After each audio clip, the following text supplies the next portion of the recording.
this time, I played this particular video yesterday on my live broadcast, but I want bring and come out again, make people see wetin Asari Dokubo talk.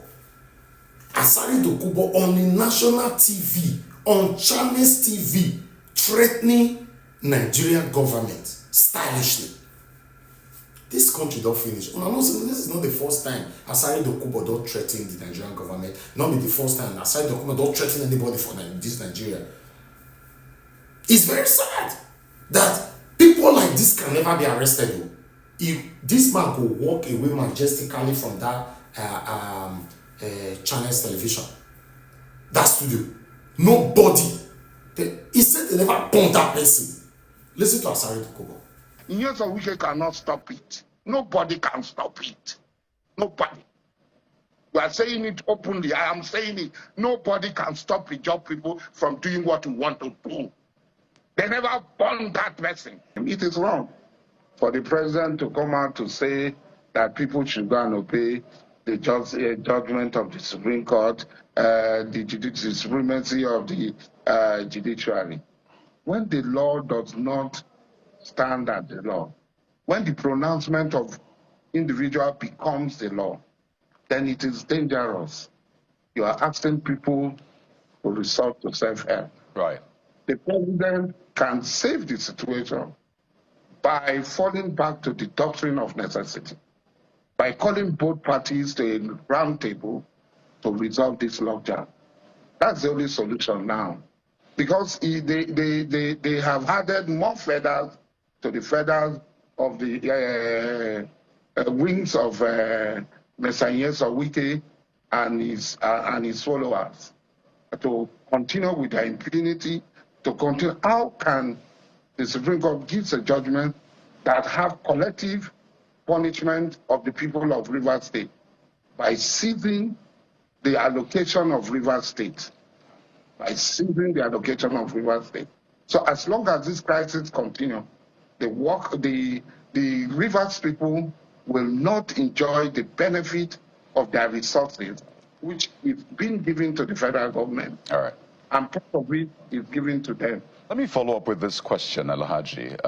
When the Supreme Court affirmed the election of President Bola Tinubu, you celebrated it and you said, well, everybody should end all litigation. So that's the same Supreme Court given a judgment. So what has changed? Is it because it's not favoring you? If the Asari today says something that is good today, and tomorrow it says something 360-degree bad, we should accept it, because yesterday the Asari said what is good, and today it's saying something 360-degree very, very terrible. We should accept it because he said something good before. The Supreme Court gave judgment on the election. I was on the field in that election, and I saw the election, and I know that Ahmed Bola Tinubu won that election. Even though today I might disagree with his policies, I might disagree, he won that election. And I cannot change from that. Supreme Court has been delivering judgment since it came into insertion in Nigeria. Are we going to say that all the judgment given by the Supreme Court since it came into insertion is bad just because this particular one is not even a judgment, it's a pronouncement that does not have any basis on the law, on the constitution, on common sense, on equity, or the interests of the people? Issues around, the FCT minister said, they just, quote and unquote, using my own words now, cannot hold the country to ransom because of threatening to blow up pipelines and all of those things. So I would like you to respond to some of those things you said, as well as what options is on the table right now from where you sit as far as this issue is concerned. I don't listen to that trainer. I know him. He was my junior in the university. I know that trainer. I don't listen to him. Most times he's under the influence of substance and all that. So I really don't listen to him. Alhaji, that's the FCT minister we're talking about here, sir. Yes, I know him very well. He knows me too. He knows me very well. So most times I've not listened to, I only hear from people. So I hardly comment on what he said because he has never been reasonable. And I feel sad that the political system threw up characters like this, and they become colossus and big, mighty giants. Okay. What I'm trying to say is that whatever he says about the job people, it's okay for us. Because some job people were with him, celebrating him after he has said all that. I did not hear it because I'm not listening. And some people have said it before me, but I'm not concerned. The important thing is this. Ijaw people, quick, Platata Solo said it. Ijaw people owns the land that these resources are there. And if Ijaw people are threatened, they have the right to defend themselves. We have the right to defend ourselves. We have the right to defend our interests. So whatever anybody says, that is the business of that person. The judges will defend their right, they will defend their interests. The judges must protect their life so that they will survive. Our forefathers handed this legacy to us, and we're going to hand over this same legacy to our own children. It is not Nyeso Wike who will tell the job people how we are going to behave, what we are going to do. It's not Nyeso Wike. He not qualify at all to tell us. So if pipeline pass in our place and somebody threatens us and take our livelihood from us, and we decide that this pipeline, we don't want it on our land, in years of we cannot stop it. Nobody can stop it. Nobody. We are saying it openly. I am saying it. Nobody can stop the job people from doing what we want to do. They never born that person. But he also said that the protection of the pipeline, the project or the contract itself, was given to an NAIJA person. So is that going to be a conflict of interest if he or his company is trying to protect the pipeline and the same people are trying to destroy the pipeline? We have not, we just, when NAIJA takes a decision, then whoever is given anything to do anything fall in line. I don't think an NAIJA man will stand in opposition to the collective interest and survival of it all. Some people have been saying that the end game is to impeach the governor, and all is being done to that effect. I would like your reaction to that. My dear brother, make them try now.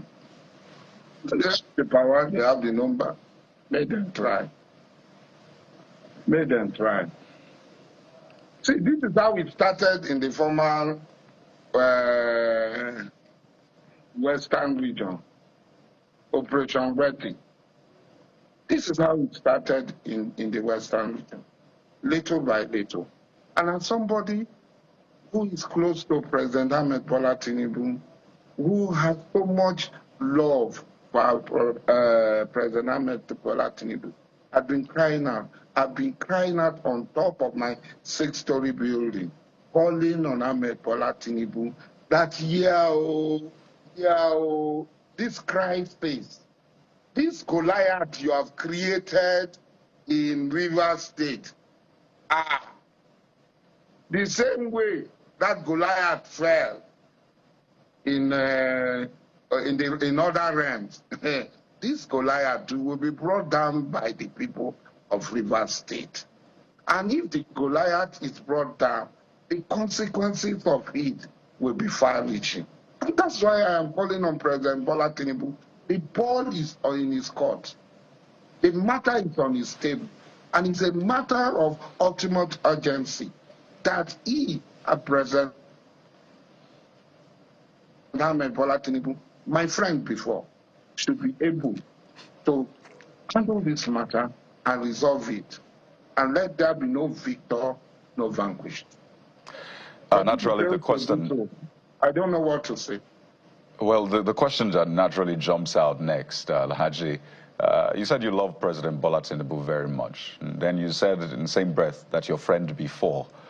So we're not quite sure what has happened to that relationship, but I want you to speak to an issue of national importance. Maybe you can speak to why someone you love is now your friend before. But a young Nigerian put up a video where she described President Bola Tinubu as terrible, which means bad at his job. Is President Bola Tinubu terrible to you? As the lady said, do you think he's terrible at what he's doing?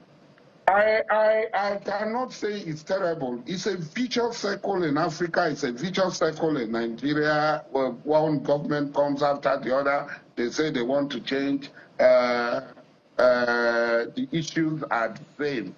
Nothing has really changed. Oh, good luck was terrible. We removed good luck. We brought Buhari. Oh, we said Buhari was terrible. And now it's Ahmed Bola Tinubu. We say it's a vicious circle. We pray. All of us are praying. And we're expecting that between now and 2027, the Ahmed Bola Tinubu will change. It will be the Ahmed Bola Tinubu that I had known since 1992. Wait till you say make I talk for this one. Leave it on the comment section. You tell me, wait till you think of this particular video from Asari Dokubo. The threat, direct threat to the Nigerian government.